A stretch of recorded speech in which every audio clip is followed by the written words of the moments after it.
Hello, everyone, and welcome to T1D to 100, Aging with Type 1 Diabetes. And today is one of our really interesting talks. I've known Mark Heyman for a very long time, it seems like. And the topic that's near and dear to my heart is how do we keep coping with this disease? And particularly, how do we keep coping as we're aging with this disease? So Mark is going to do a presentation today on conquering fear and embracing life. There was a message in the Facebook chat about fear of lows, and that just triggered me again that we need to talk about this. And let's see what we can learn together today. I know it'll be interesting, and thank you all for joining. Just before we begin, I always do a medical disclaimer. We're not really talking medical information, but this whole presentation is for you for informational and education purposes only. It's not intended as medical advice, and please consult your healthcare provider before making any changes to your diabetes management or treatment. Since we're talking about coping, we're not talking about taking illegal drugs or anything else that helps you cope. But we're just saying, take care of yourself and talk to your medical plan. Ground rules for today. Your questions are welcome. Please put them in the chat if you haven't already put them in the registration. Be respectful and supportive of everyone's experiences. Anyone who might share a question, everything is reasonable and open. Please keep yourselves muted, and so we keep down background sounds and barking dogs, and you can leave your camera on or off. It's up to you. And Mark will tell you how he wants to interact with you. This recording will be up hopefully on the YouTube channel tomorrow. So if you have a community that might be interested, feel free to share the link and spread it through the community. Let's talk real quickly about T1D to 100. It is a community dedicated to supporting and educating and empowering people living and aging with type 1 diabetes. We believe that living well with T1D at every age is possible and that no one should have to navigate it alone. The reason we exist, the T1D community over the age of 50 is growing so rapidly. Over 80% of T1Ds are over the age of 50 now. That's extraordinary. And what's interesting is the resources and the research has not kept up. For lots of reasons, it doesn't really matter, but it's about time that changes, and that's why we exist. Aging with T1D just brings unique challenges. I don't need to tell you all that, but and it deserves attention, it deserves research, and it deserves community awareness and support. We connect with people like you all here today who truly understand what it means to live decades with this condition.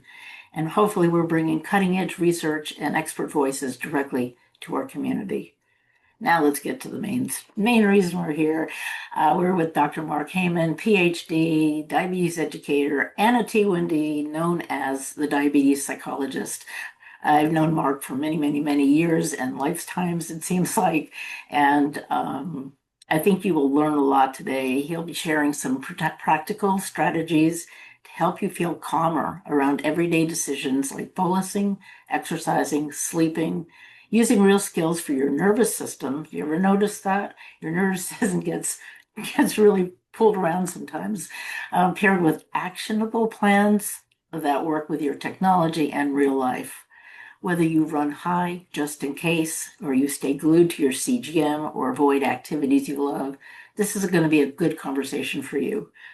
Dr. Mark, I just call him Mark, but you can call him Dr. Heyman, is a clinical health psychologist, certified diabetes care and education specialist, and has been living with type 1 diabetes for over 26 years. I'm not sure if that needs to be updated on that number. Not quite yet. Not quite, okay. He helps people with type 1 diabetes overcome fear and anxiety and burnout so they can live with confidence and freedom, not fear and restriction. And if you need to read that again, that's really important. Mark teaches practical, evidence-based tools to calm your nervous system, rebuild trust in your own body, and take back control so you can live life on your own terms. He is the author of 2 books at this point. Diabetes Sucks. My mother told me never to use that word, but I did. And the other book is You Can Handle It, which is very empowering to even see. And Mark has offered, and you'll see that in his presentation, to schedule a call if you're interested in learning more about what he does and how to work with him. And we'll also put the link to connect with Mark in the chat. So without further ado, I'm going to stop sharing and let Mark take over. And I hope you'll enjoy this presentation. Thank you so much, Joanne. I appreciate the introduction, and I'm glad to be here with y'all today. I'm going to share my screen, and hopefully y'all can see me and the screen. But today we're going to be talking about fear of low blood sugar. I want to start off by saying this is one of the issues that I see most frequently in my work, and it's also one of the most one of the issues that we talk about the least, and it's so important to talk about. There's recent research out from the T1D Exchange that shows that 30% of people with type 1 diabetes have a fear of low blood sugar that impacts both their ability to manage their diabetes as well as to live life on their own terms. People are avoiding taking their boluses, taking corrections, exercising, and a variety of other things because of their fear of lows. And I want to use this time today to give you some practical tools and skills. Excuse me, I'll make sure my um, computer tonight. With some practical tools and skills that you can use in order to start to manage your fear of lows if you have blood sugar anxiety. Let me just plug this in and I'll be right back with you.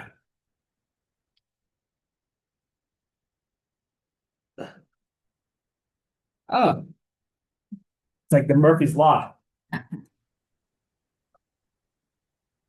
Oh, we've all had Murphy's Law There we go. work against us. Yep. We're And really the last thing I want to have to do is have my computer die on you. All right. So I want to first start off.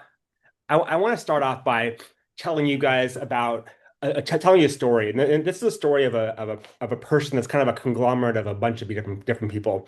But I think that you may see if you have a fear of low blood sugar, you may see yourself in this person. And I want to introduce you to Olivia. Olivia's 35, and she's been living with type 1 diabetes for about 25 years since she was 10. And on the outside, if you would ask her friends and family, she is successful, she's driven, she's put together, and her diabetes is in great shape. But on the inside, Olivia is exhausted. And the reason that she's exhausted is because she is so worried about dropping low that she is just constantly focusing only on her blood sugar in order to make sure it doesn't happen, that she doesn't go low. And so she's burnt out from trying to constantly keep up with the challenges of, this fear that she's experiencing.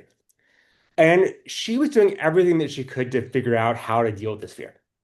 Um, she thought that when the automated insulin delivery systems came out, that they would be the solution to her problems. That all of a sudden, like she would be the machine, the pump would take over, and she would have no fear at all. It didn't happen. She tried mindfulness apps and meditation apps and podcasts around mindset that had to do with diabetes or otherwise. Excuse me. And she also tried attending diabetes meetups, and all these things were helpful, but she just couldn't quite figure out how to make the fear go away. And she was just trying everything that she could, and she got super frustrated. And none of these things worked, and none of them helped her feel like she had any control. She felt like diabetes, and especially her fear and anxiety, were running the show in her life, and she didn't like it. Um, Her blood sugar anxiety was running the show. It was the only thing that she thought about. And whenever she was, out dinner with her husband or with her kids at work, her focus was always not only on them, but also on her CGM.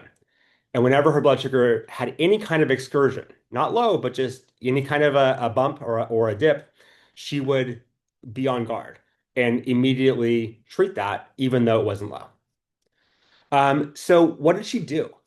She under bolused. She would always put her carbs in her pump and she would see the number and then she would change the number because she wasn't quite feeling comfortable with taking that much insulin. She regularly canceled plans with friends and family because of her fear and worried about going low in public, being out with people and being very self-conscious about going low, and she didn't want to deal with it. One of the hardest things for her was her kids. um, where they would ask her to do things with her, take them to the park or to the zoo.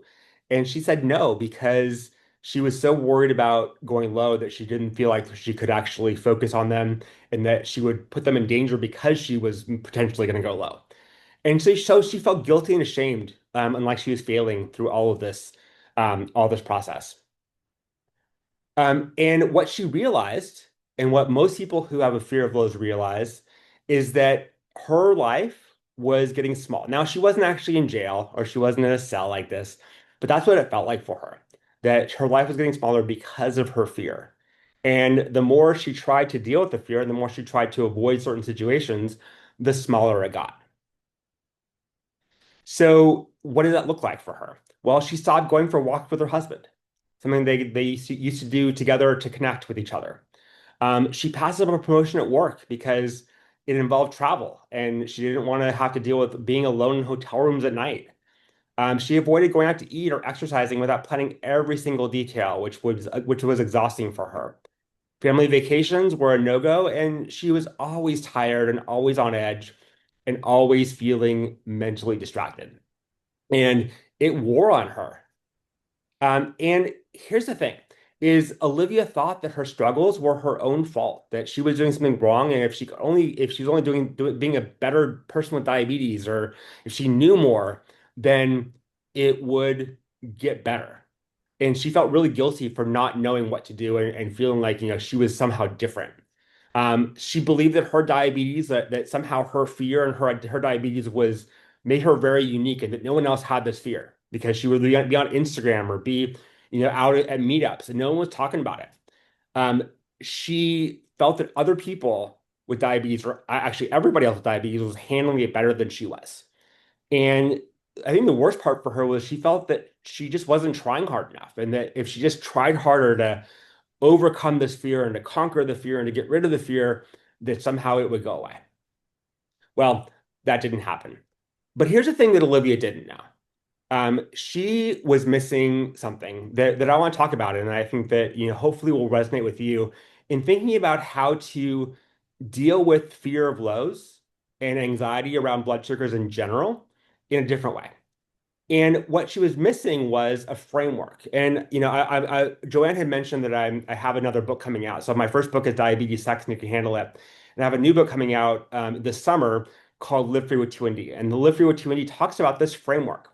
Um, what I was telling Joanne before we hopped on, before you guys all came in, was that if I were to ask you, what is your insulin carb ratio? What is your correction factor? What are your basal rates? You would probably either have access to them or know them off the top of your head and be able to rattle them off to you. But if I asked you, what is your plan and what is your operating system for managing the stress of type 1 diabetes? You're probably going to look at me with a blank stare and say, I just try this and try that and nothing, sometimes it works, sometimes it doesn't. I don't know. What I want to show you right now, and then talk about how to implement it in your life around fear of lows, is an operating system for managing the stress of type 1 diabetes. And it's called Live Free with T1D. And when Olivia started using this operating system, or framework, as I call it here, it's called the operating system in the book, everything changed for her because she was able to learn a different way of approaching her fear. Not one out of trying to get rid of it, but a way to be able to live well, even though she is feeling anxious. And when she found this operating system and started using it, a couple of things happened for her. The first thing is she found her why. She realized why it was so important for her to uh, take action and work hard to manage her stress and manage her anxiety around her blood sugar. She stopped fighting the fear and started managing it because she realized that the more she fought her emotion, the more it fought back with her, and the more in her face it became. And so she's able to stop fighting and start managing. She was able to take action even though she was scared, but because the action was that she was taking was aligned with the things that were important to her. And maybe most importantly for her is she was able to get support from other people in her same shoes who were dealing with the same issue and realizing that she wasn't alone and that, that they could work through this together. And that as we all know, type 1 diabetes is never a do-it-yourself condition. and we have to have each other to get through, especially the challenges like blood sugar anxiety, where it can really paralyze your life. And so I want you to look at Olivia now. So now after implementing the system, now she's able to take her full bolus without panicking. She still feels anxiety when she does it, but she's not panicking. She's able to sleep without her CGM alarms running her night because her blood sugar is no longer high all night long. Or they're no longer that 200 or so um, threshold where you hit the alarm that goes off whenever it goes over or under. She's able to go on walks and adventures again and be present with her husband. And she's able to say yes to new opportunities without fear. And she actually took that promotional work after it was offered to her again because she had the confidence that she needed that she could manage her fear, even though she realized that it would never go away. And so, you may be closer than you think. And so, if you, I just want to let you know that with this operating system that I want to show you, using it and implementing it can really help you. And so, what does this look like? So, it's called I call it the Live Free with 2D framework because the goal is to help you to be able to live free in your life with type 1 diabetes. We don't want to be trapped. We don't want to feel restricted. We don't want to feel like we're in that jail cell. We want to be able to live free. And so this framework can help you do that. So what I want to do first is give you an overview of what the framework looks like. And then I want to talk about kind of three steps that you can take and three mindset shifts that you can use to implement this in your life around blood sugar anxiety. And then, of course, when we're done, I'd be happy to answer any questions that you have and stay for as long as you want to talk about this and how, what that looks like in your life and how you can, work to, overcome that. So here's an overview of the five-step framework. The first step is identify your why. I will be perfectly honest with you, is that overcoming a fear of low blood sugar is not going to happen by magic. You're not going to just all of a sudden wake up one morning and say, I'm free or I'm ready to do scary things. Because overcoming the fear is going to require you to do some scary things, or things that scare you at least. And so we want to make sure that you're grounded in your why. Why is it so important for you to manage this fear? And when I ask this question to people, almost always the first response that I get is, I want to live a long and healthy life, or I want to, something that's very true, but also very fluffy and airy. And what I want to challenge you to do as you're thinking about what is your why here is to think something that's much more tangible. To think, what is your why? So I want to be able to walk my daughter down the aisle at her wedding, or I want to be able to take my kids to the park, and be the best parent that I can be. Those are things that you can really lean on when things get challenging, and we want to be able to make sure that you can use your why as leverage there. The next step is tolerate distress. Blood sugar anxiety is distressing. It's not easy to deal with. Anxiety in general is not. And while I would love it if I had a magic wand that I could give you to be able to make the stress and the anxiety around diabetes and about low blood sugar go away, I'm not a magician. I don't have that. But what I can do is help you to develop skills and give you tools to be able to manage the anxiety that you're experiencing and feel it without letting it impact your behavior. And that's really the important thing. Step number three of the framework is rewriting your stories. We tell ourselves stories about what low blood sugar means, what it means about us, what it means about what we can do. And I have some bad news. Most of the time, the stories we tell ourselves aren't actually true. And they also get in the way of being able to move forward. And so we want to help you rewrite your stories there and be able to identify what the stories are, see if they're true or not, and then be able to rewrite them. Step number four is lead with action. And what that means is putting our emotions aside. So often we allow our emotions to call the shots in our behavior when we're experiencing a fear of lows. We say, I'm feeling scared, therefore I can't take my full bolus, or I'm feeling scared, therefore I can't take a run, or I can't go on that trip. And the problem is our emotions don't always give us good information.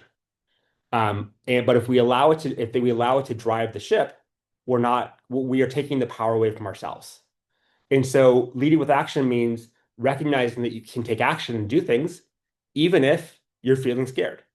Knowing that you're safe. You can use and logic is an important part of this process. to know that you're safe.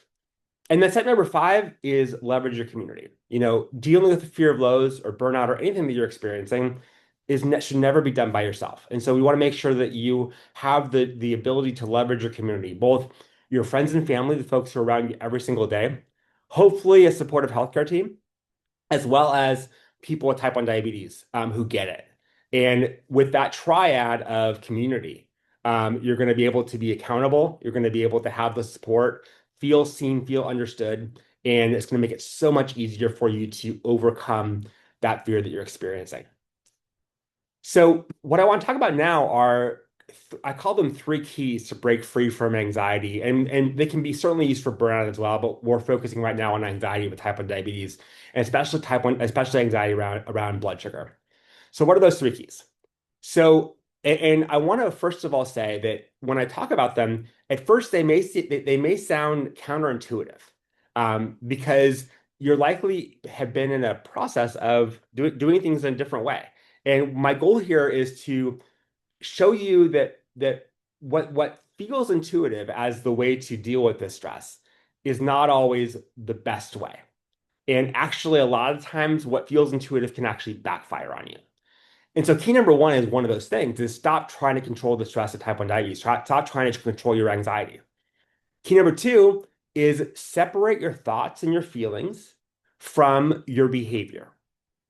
And then step number three, or key number three, is redefine what it means to be confident.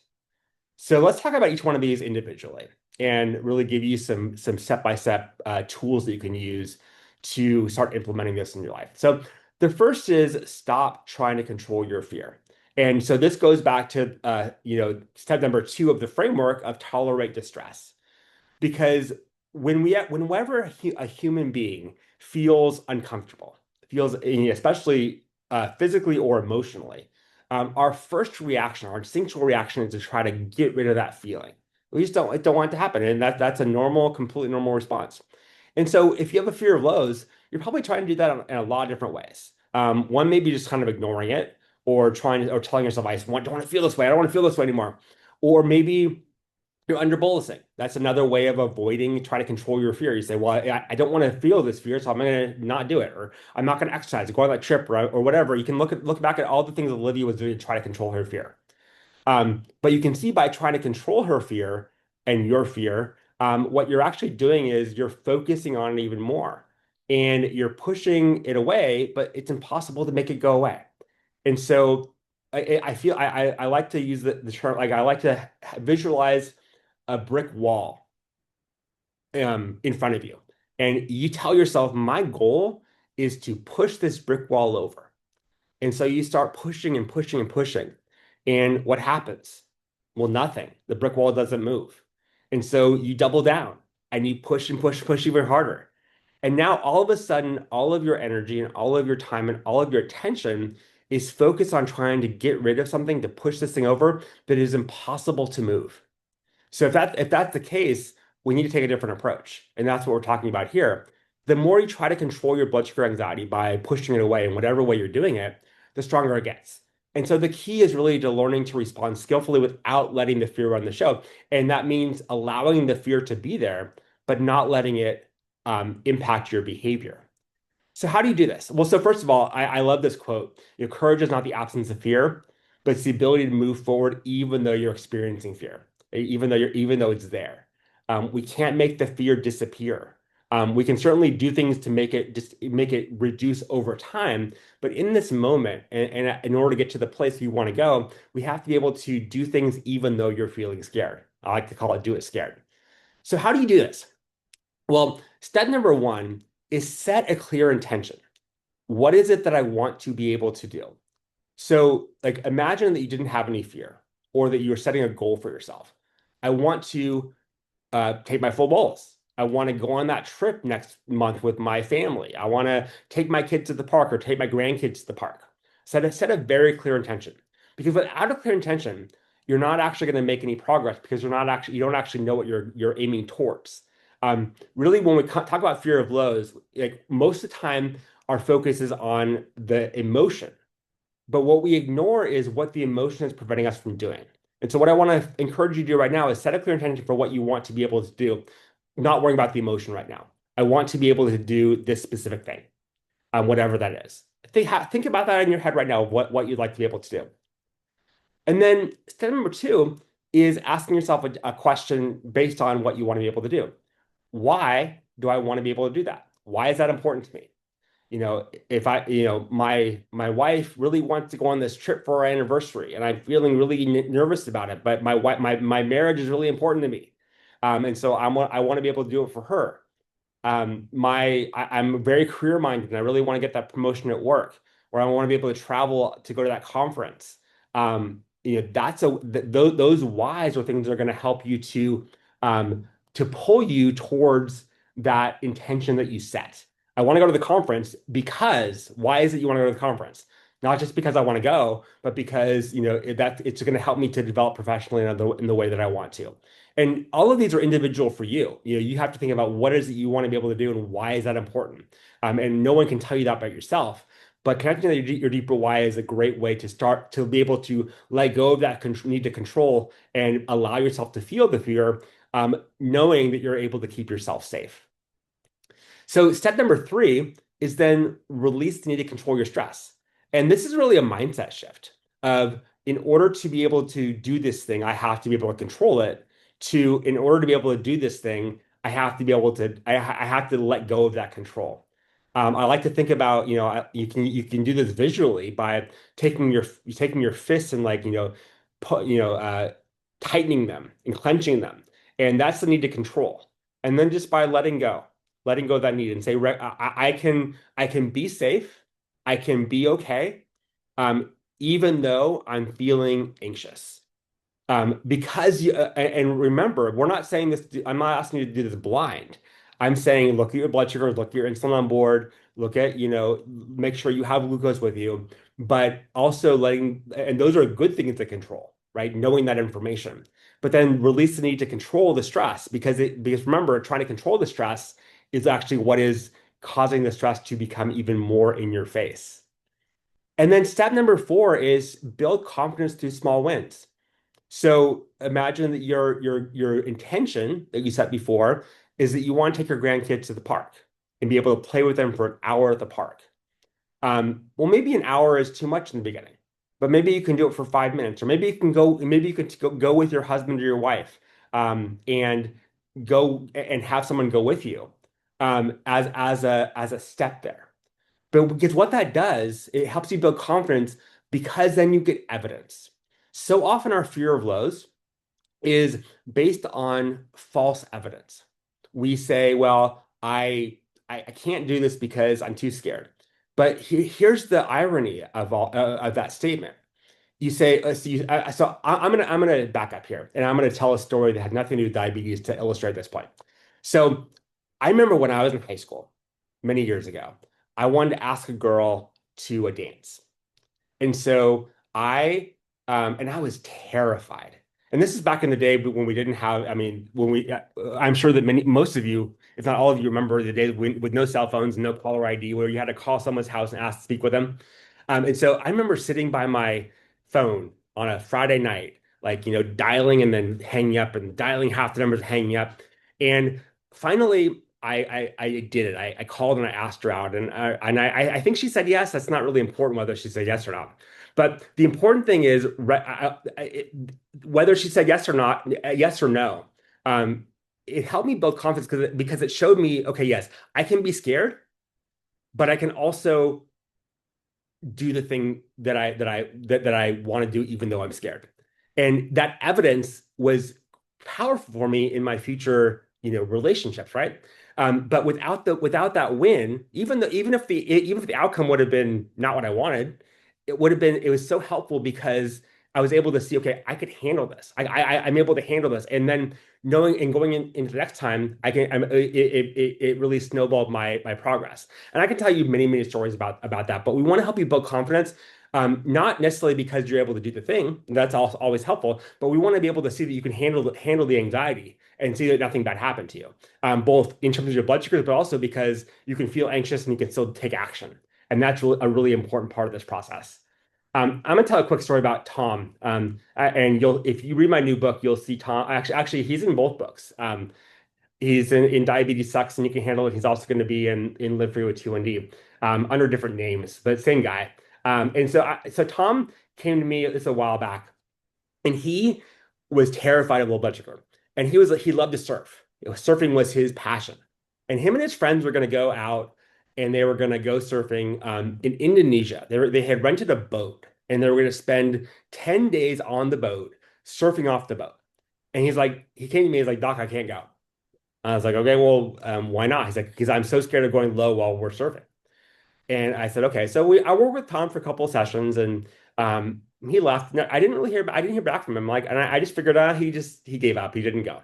So about a month later, I got a phone call from Tom, and he came in and he had a big smile on his face, and he's like, Doc, you'll never guess what happened.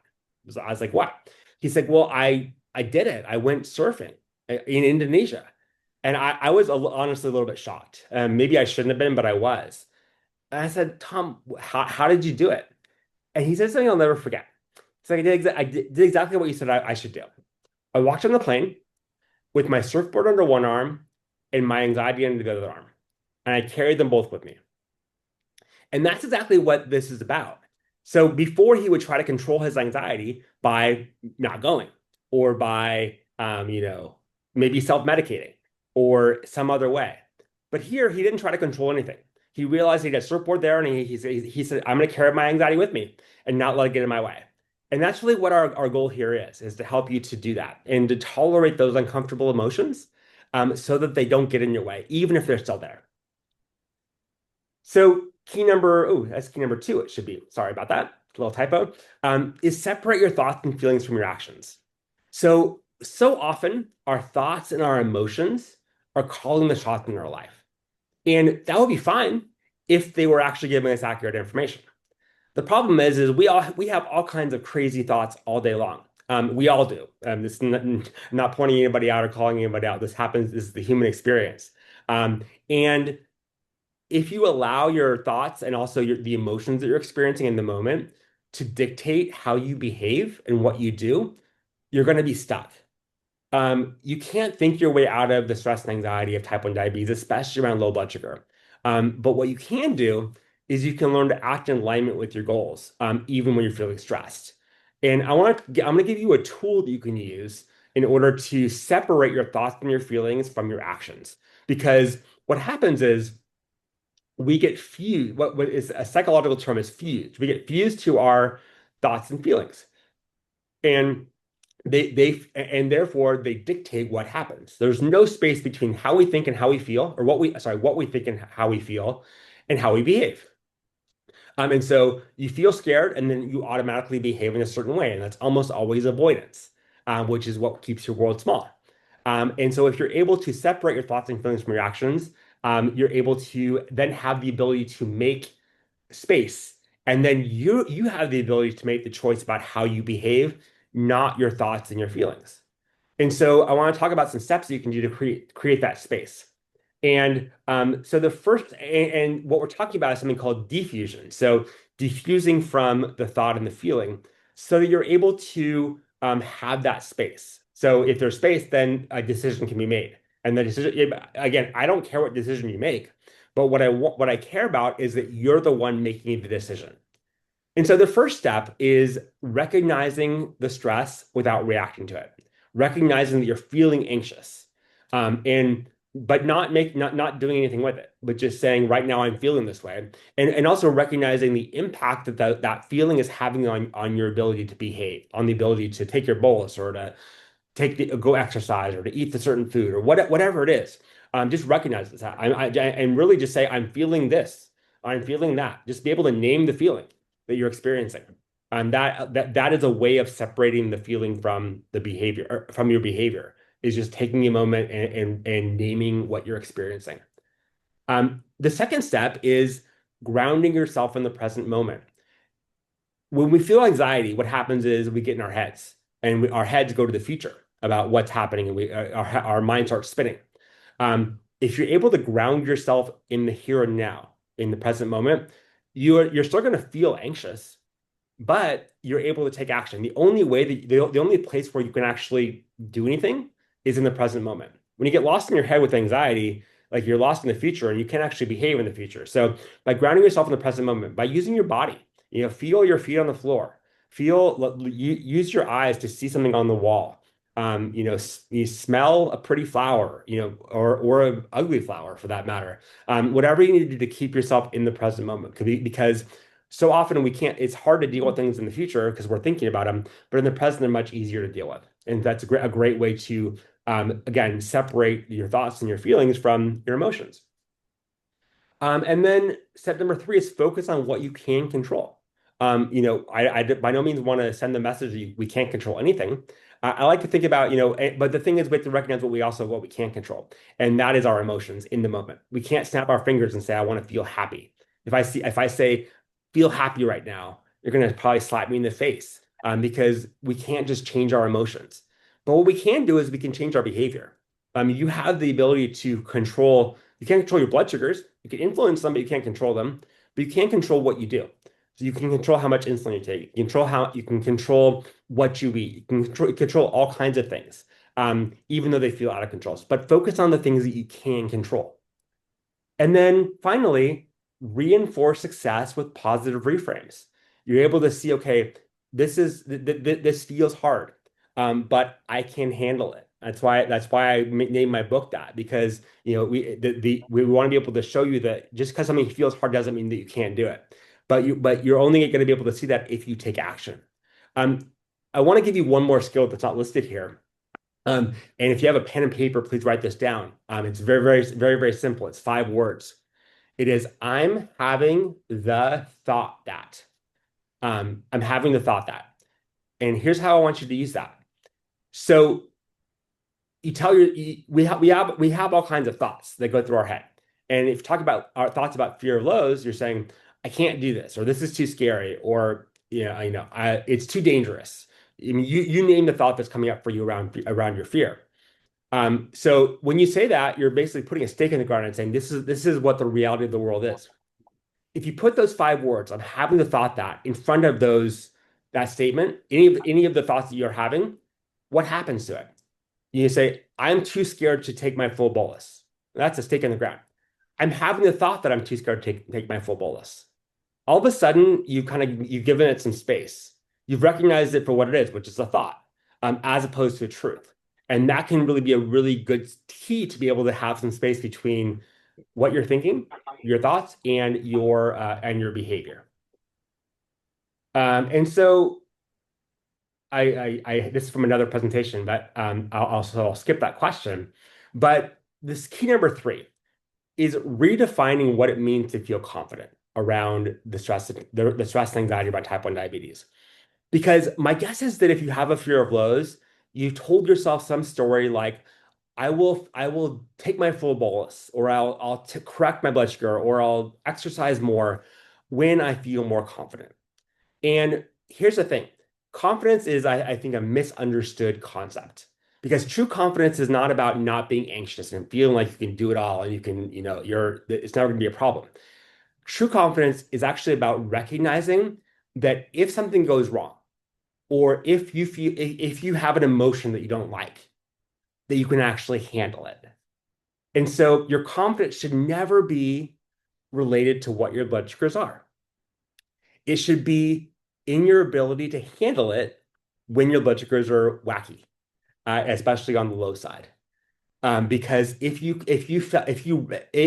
knew that if your blood sugar went low, that you would be able to handle it both physically, you have the physical ability to to put glucose in your mouth, or in worst case scenario, to give yourself a shot of glucagon, or but more importantly, that you can handle the panic and the fear that you're experiencing, emotionally, and that you're not going to be no worse for the wear. You're going to be in a much better spot.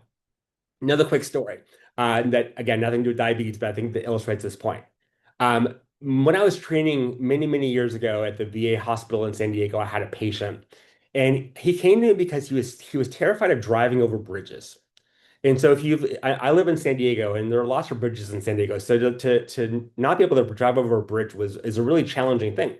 So he would like literally map out his routes in his car to make sure that he would never have to drive over a bridge to go to wherever he's going, and that made his life really hard. So he came in and he's like, I want to be able to drive over bridges. I was like, great. So we'll do this exposure ladder and we'll kind of figure out like kind of a process to make that happen. And we had this whole plan. So the second session I saw him, he comes in like, Doc, you'll never guess what happened. I drove over the Coronado Bridge. And for those of you who aren't from San Diego, the Coronado Bridge is a huge bridge, about 200 feet high, goes over the San Diego Bay or San Diego Harbor. And I was like, what happened? He's like, well, I took the wrong turn and I didn't have a choice. I was like, okay, well, then now we're in whole new territory here. I was like, well, what happened? It's like, well, I drove over. I was like, did you crash? He's like, no. Like, did you pee your pants? No. So what happened? He's like, well, I drove over the bridge and I was terrified. I was like, okay, well, but you drove over safely. It's like, yeah. I was like, well, then what happened after that? It's like, well, I turned around and drove back over the bridge because I had to get home. And it's like, okay, well, great. So what did you learn? It's like, it was really scary. I'm like, but you were safe. You weren't, nothing bad happened. It's like, but I felt scared. I'm like, well, yeah, but nothing bad happened. And it took a little while to help reframe this for him, but he was able to see eventually that his confidence wasn't about not feeling scared, but it was about recognizing that he could handle feeling scared. And that's what I want to take that's really what I want to put help you to see is that we want to help you to redefine what it means to what it means to be confident. So first of all, is acknowledging the real challenges of diabetes. And one of those challenges is that sometimes low blood sugars are scary. I don't want to sugarcoat that, no pun intended. I want to really acknowledge that that's fact. And that's really what we have to go to as we're redefining what it means to be confident, is acknowledge that the challenges are real and not try to gloss over them. And then the second step is rebuilding trust with yourself and your body, is recognizing that oftentimes a fear of lows, or most of the time a fear of lows, is you lost trust that you can take care of yourself, or that you told yourself a story that you can't take care of yourself. You've lost trust that your body is not an accurate indicator of low blood sugar, which for some of you may be the case. And then the third one is technology, is recognizing like you've lost trust that your technology is gonna help keep you safe. And so we want to take steps not in a blind way, but in a really intentional way to be able to rebuild trust with yourself, your body, and technology if it deserves that trust.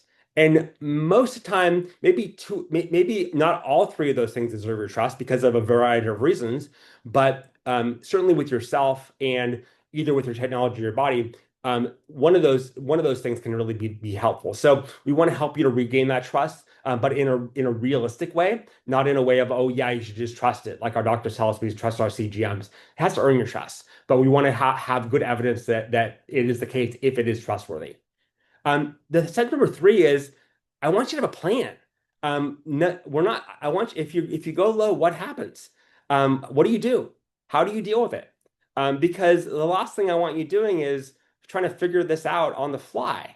Having a checklist about what to do when the plane's crashing is going to be so helpful. And I say that with purposeful drama, not being realistic. But when your blood sugar goes low and you're feeling panicked, have a checklist of what to do, so that you know so you're not trying to make decisions about what to do when you're in that state of panic. We want to keep you safe and also keep you grounded in reality for managing your diabetes as well as managing your anxiety. And then finally, what does confidence mean? It's your ability to respond to stress, not eliminate it. So knowing that being confident is, yes, if stress happens, if I call the girl and I'm feeling terrified and she says no, I can handle it. If I drove over the bridge and I'm feeling terrified, I can handle feeling terrified and it's not going to lead to something catastrophic. And so redefining confidence in that way is going to be so helpful and so important for you as you're working to overcome your fear of lows. So just as a recap here, as I finish up and we can move into questions. What are these three keys? Key number one is stop trying to control the stress of type 1 diabetes, and especially around your blood sugar, anxiety. Let it be there. So key number two. Oh, and by the way, I should, and I want to make sure that I'm clear. When I say stop trying to control the stress of diabetes and your anxiety around blood sugar, I don't mean to say, or I want you to see that by stopping trying to control it, it's going to loosen up your behavior. It's going to allow you to do more things that you feel like you can't do. And then once you do them and you get evidence that you can do them, guess what happens?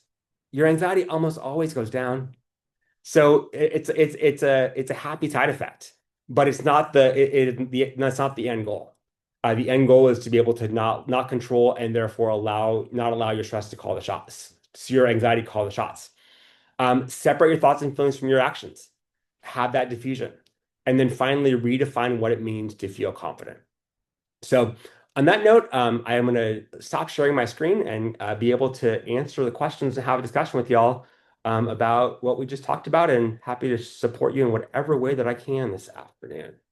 So That is absolutely great. I'm just gonna how change do I the screenshot so you get to see everybody. Let's get the gallery in here. Okay, and am I stop share? Is my share gone? you're, you're still sharing. Okay. I want to stop. Oh, here we go. Stop share. Here we go. And you got it. I want to introduce Kelly DeFerme and also Jim Cheers. They have been working with me at T1D to 100, helping us get this project that has now become a mission or a passion, kind of moving forward. And they will handle the questions in the chat and feed them to Mark, and then we'll see if there are any other questions out here. So, Kelly, why don't you start? Yeah, so we sent a couple of questions over that y'all had submitted before to Mark as well. So we'll touch on those two. One of the themes that is kind of coming up, there's been a little bit of a discussion in the chat as you've been talking, which has been great. And one of the ones I'm seeing a couple of times is just the frustration that happens that we've all experienced, right? Like, Mhm. oh my gosh, I want to do this thing, and I'm so frustrated that I cannot do this thing because of my stupid blood sugar in this moment, right? Mhm.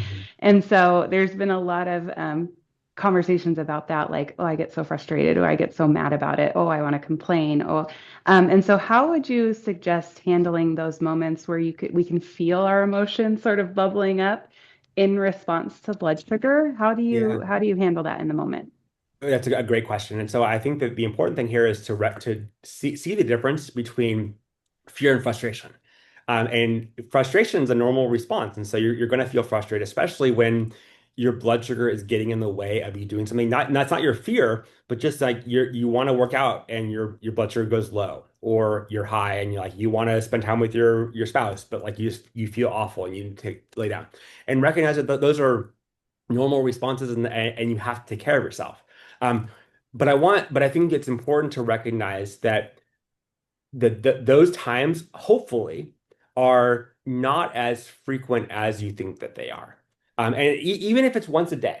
But because what happens is when our blood sugar gets in the way of our behavior because of real blood sugar issues, not anxiety, we it becomes kind of the in your face thing. And so they start telling yourself this story of this is always happening for me. I can't, no, it's always getting in my way.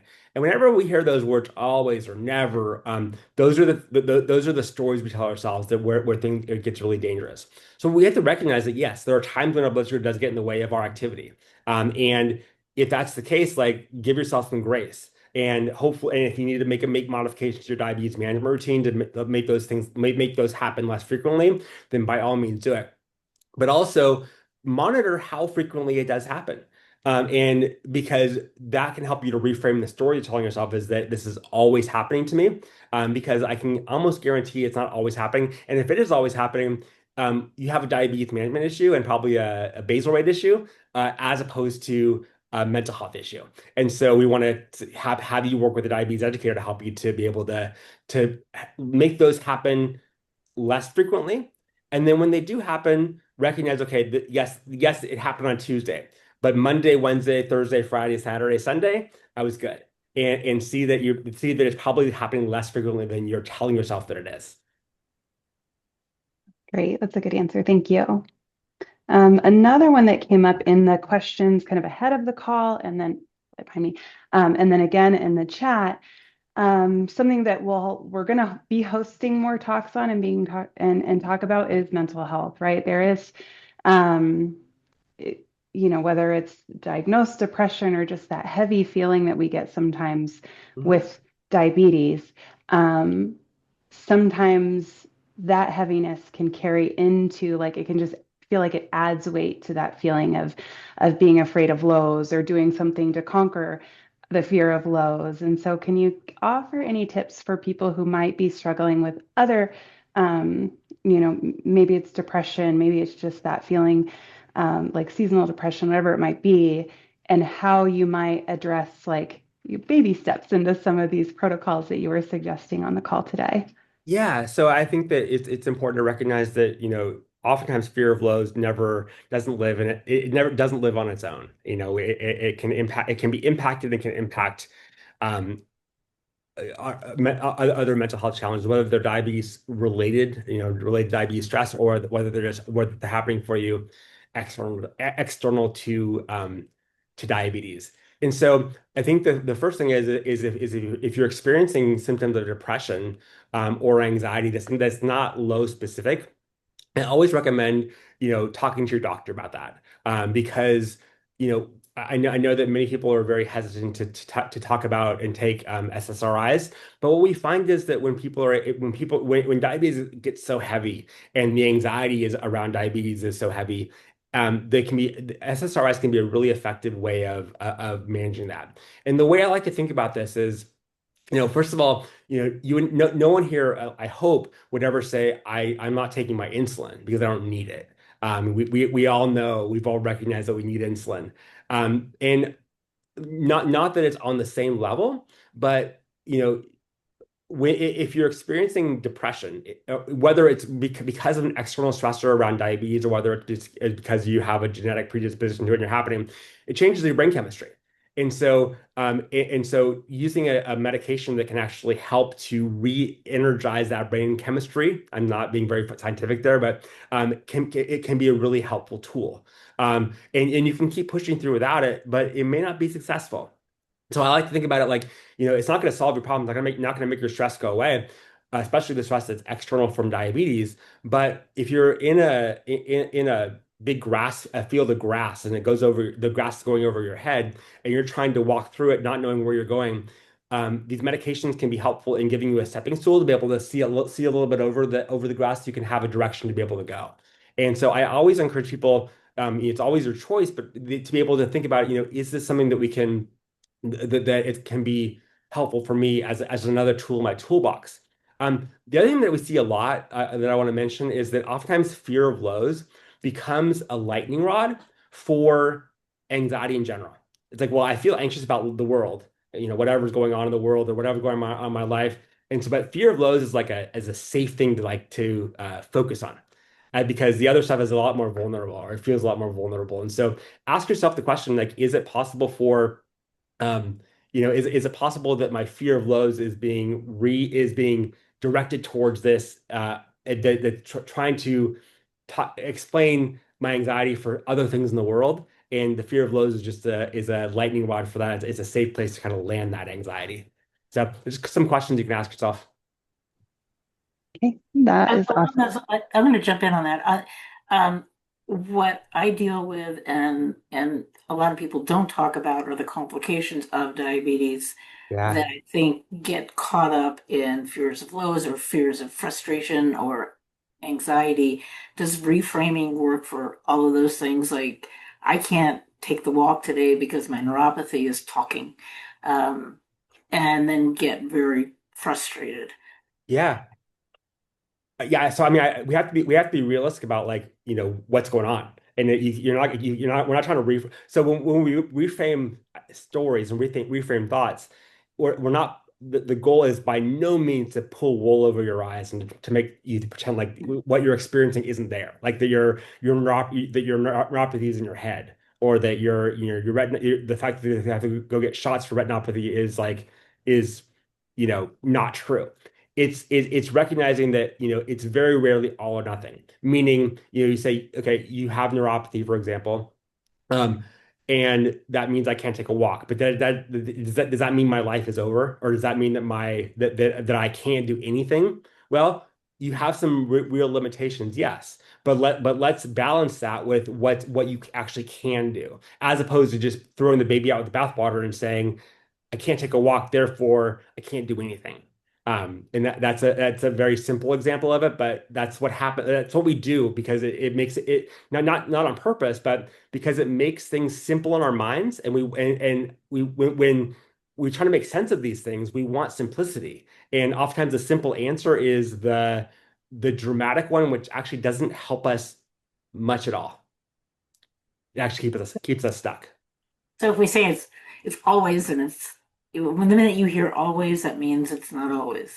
Always or never or yeah. Think about the things your kids or grandkids say to you. Yeah, I have a 7-year-old daughter. Dad, you never let me do that. Like, oh, come on. But again, but she does that because it's simple, right? It's not like there's all kinds of nuance in what I let her do and what I don't let her do. But but for her, like the simple answer is like, Dad, is you don't ever let me do it. Like we do the same things to ourselves. And so we always want to ask ourselves, how true is this? And if I was trying to argue in front of a judge that my life that I can't do anything because of my diabetes or my fear of lows, would I be able to make a good argument, or would the argument be based on how I am perceiving myself and how I feel? That's great.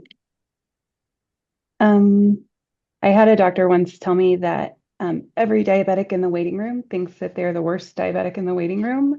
And I've always really, I was probably 18 at the time, but I really liked that because it has always kind of brought me back down to like ground myself when I start spiraling and thinking that it's just me and this is awful and this is the worst and why can't I manage, Um, as we get ready to kind of go today, maybe sharing about community or how often you see this, just to help people on the call recognize that this is not this like isolating thing that just I am feeling or just Yes, Jim might be feeling. Can you talk to that a little bit? absolutely. Well, so I mean, community is key for people with type 1 diabetes. I mean, I mean, I don't know how people with diabetes can function without it, to be honest with you. And I mean, I'm preaching to the choir here because I mean, if you're here, my guess is that you have some community, especially through Joanne's group. But it's just so important, and I think it's especially important if you're struggling with the fear of lows, because you feel so isolated, and you feel so alone. You know, I the work that I do. I have actually stopped seeing patients individually. And now the work that we do is we run group coaching programs because I realize that, I mean, there's a lot of reasons for it, but the big one is that when we do things in groups, we actually people make progress so much faster because they're doing it together and they see they're not the only one. And they're able to get tips and tricks from other people. And so that's really the goal is to have these groups of people who can learn the skills, learn the tools, but also not do it in isolation. And what we find is that, while the groups that we run that they're incredibly impactful, one of the most impactful parts is the group itself and the dynamic and the support that they get of not feeling alone. And so I can't recommend community enough, whatever that looks like for you, whether it's coming on these Zoom calls, whether it's meeting up with people in your own community, whether it's getting on Facebook. I mean, so Facebook can be a little bit of if it's not done right, can be a little bit of a dumpster fire. So you got to be careful there. But in these curated communities, there's no better way. One, to have the support and not feeling alone, but also to learn skills and then to have the accountability together to move forward. Because that kind of accountability, if I tell people, yeah, I'm going to do something before next week, and I don't do it, the chances of me doing it are much higher than if I have somebody who's holding me accountable to doing it. And community is a key part of that process. Do you do any kind of work on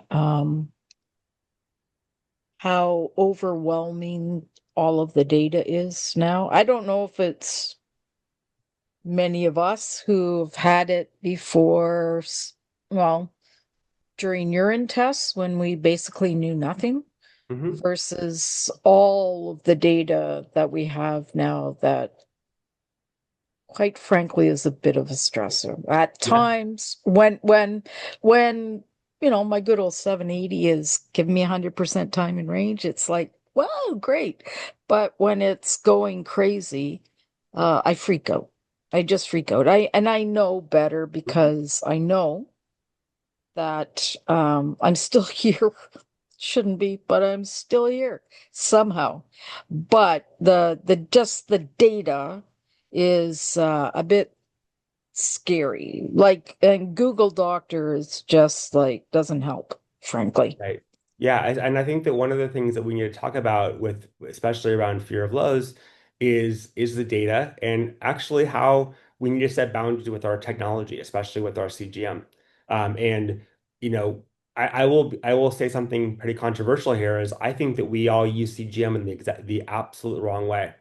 CGM is we should never be looking at our CGMs except for before we eat or if we feel off or maybe before exercise because the way the CGM is designed is not to be an actively used device. It's supposed to be in the background, letting you know when something is wrong. And so if we start our CGM all the time, what we're taking our focus away from the things that are important to us. We're focusing more on diabetes, and then we're allowing our anxiety to spiral. If you feel your blood sugar's off, let me look at your CGM. If you don't believe your CGM, check with a finger stick, and then treat and move on, or ignore and move on. But if we're spending our time focusing on the data and allowing the data to overwhelm us, that's going to be problematic. And so, a lot of what the work that we do is helping people to set boundaries with themselves and with other people, and maybe most importantly, with their technology. And recognizing how, it is a blessing and a curse. And if we can use the technology in the way that was designed and then set boundaries with ourselves. For example, an easy example is putting your phone in a place in your bedroom that's not accessible when you wake up. So if you need to get your phone, it's close enough to have your CGM alert go off because you're able to connect with your CGM, but it's not, you can't just grab it when you wake up because if you do that, you're going to be waking up every 5 minutes looking at your CGM. And so physically separating yourself from it. Even taking a break from it at some points and taking it off and just going back to finger sticks, I think is a great tool of developing trust in yourself that in your body that you can do it without the technology. Don't throw the baby out with the bathwater. Use technology, but use it effectively in a way that's going to keep you. I've frankly learned to treat my CGM and pump with the CGM. I treat it as a trend. Hmm. Yep. So it's showing me my trends. Am I going up and down or whatever? I don't treat it as an exact measurement because it's not an exact measurement. Hmm. But I actually had an experience recently where, unbeknownst to me, I have cancer and I had blood work done and they added on a random glucose, which is no big deal to me at all. However, it came back at 12.4, which is, dear, probably around 150 or so. But my pump said that I was at 5.3, which is around 100. So that was a big difference to me. And I've been a little bit, well, I've lived with it long enough not to freak out. So I've decided, okay, I'm going to go to my family doctor and get him to do some random blood sugars on me that I can do and then compare to what my pump is saying. Because I don't know if the test was added on afterwards. And I worked in labs, so I know that if you don't have the proper tube to take the glucose test, then the number will rise. But now, like I have to go and do this extra work because of this. Do I trust my pump or not? Because if it's telling me I'm high, if it's telling me that I'm normal, when I'm Right. actually not normal, I'm close to, I'm close to, oh God, what are those things that we get? The other thing that we get, Yeah. anyways, Well, Maureen, I'm going to ask you Jim's raising his stop. hand. I want to make sure Okay. we have time to Yeah, no talk to problem. him too. Yep. Yeah. Jim. Oh, I tried to put up a hand, but I couldn't find it. Sorry about that. Hey, thanks. Just a quick question, or maybe this is just a place to go. I would be very interested in hearing more about the group work that you do. Yeah, I'd be happy Um, to talk about it. So, we run groups it's called the Live Free with the Live Free with Accelerator. It's a 10-week group coaching program where we basically we walk through the framework, the Live Free Opportunity framework, the 5-step one I told you about before, in a really intensive way, where we help you to um, integrate it in your life. And so it's really helpful. It's really helpful for people who either are dealing with acute stress right now, so things like burnout or fear of lows, because it gives you the skills you need to kind of get out of that. But it's also helpful for people who are not experiencing those things because it gives you the foundation. Because and when those things come up, that you're able to deal with them effectively in that process. And so the way that it works is we start off with a one-on-one meeting with your coach, whether that's with me or one of our coaches on our team. We have its program is online, so it's available anywhere in the world. It is you work and then the coach gives you a personalized plan to be able to focus on the goals that you set with them. And then we have 10 weeks of group coaching where we kind of go through the process and really work on implementing those skills in real life. And then as part of the program, we also offer um, a one-on-one session with a diabetes educator, um, and then also with who can help you with your basal rates and your insulin carbonaceous. Because if you don't know what those things are, it's really hard to manage your stress, as well as with a dietitian to make sure that you understand how to eat and how to count your carbs, and also deal with things that maybe people who are dealing with menopause or perimenopause, where things change in those times, to be able to really kind of focus on your diet and your diabetes as well. Everyone we work with on our team has diabetes themselves, so we understand the importance of that community. And so the program, we have another round starting mid-May. I'm actually going to put a link right here in the chat if anybody wants to have a conversation. I don't really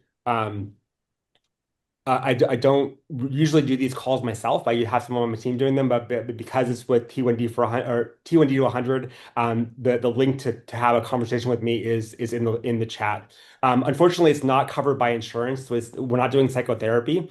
It's really coaching, but really what we're aiming for is transformation to be able to help you to be able to manage that stress. And we've had people in the program who have had diabetes for I think 5 months is our on the lower end, and 50, no, 65 years on the higher end. So we kind of, and we find is having groups with different people of different duration and experience with diabetes is so helpful. So if anybody would like more information or want to have a conversation, I put the application is in there. And you're able to just apply. If you meet the qualifications, we'll schedule a phone call and talk more about what that looks like and if you're a good fit for it. Do younger kids attend? No, it's only for adults. So, I mean, certainly anybody over 18 is welcome to join the group. But if it's really meant for adults, and so people are usually in their 30s to 80s, but really, but it's for adults, not for kids. How Thank many you. people are in the group? Generally speaking, it's usually between 4 and 6. We have room for up to 10 people, but really we like to make sure that these are small and that they're intimate and that the people can build relationships and build that support team. And so, generally speaking, we have about between 4 and 6 in each group. And so yeah, we're enrolling now for the one starting. The first one will be on May the 6th.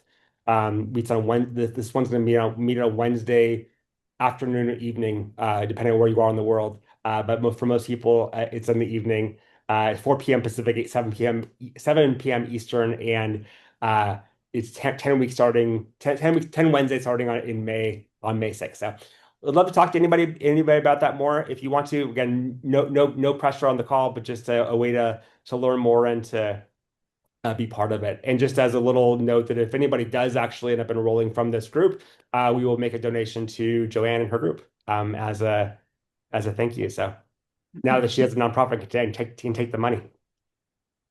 Mark, this has been great. I think this is what we need to hear. I think there are a lot more coping skills that you have in your bag of tricks. So maybe we can do this again. I think it's really important. I think that's what keeps us going as things get more and more challenging as we age. That's what I'm hoping. And we can't stop time, but we can improve skills. So Yeah. this has been excellent. I will include the link in the recording when we put it out there so people will have access to as well. Thank you. You did what you said you were going to do, and it's been helpful. So thank you, everybody, for joining tonight, and we'll see you again soon. Thanks so much. You're so welcome. Bye-bye. Bye-bye.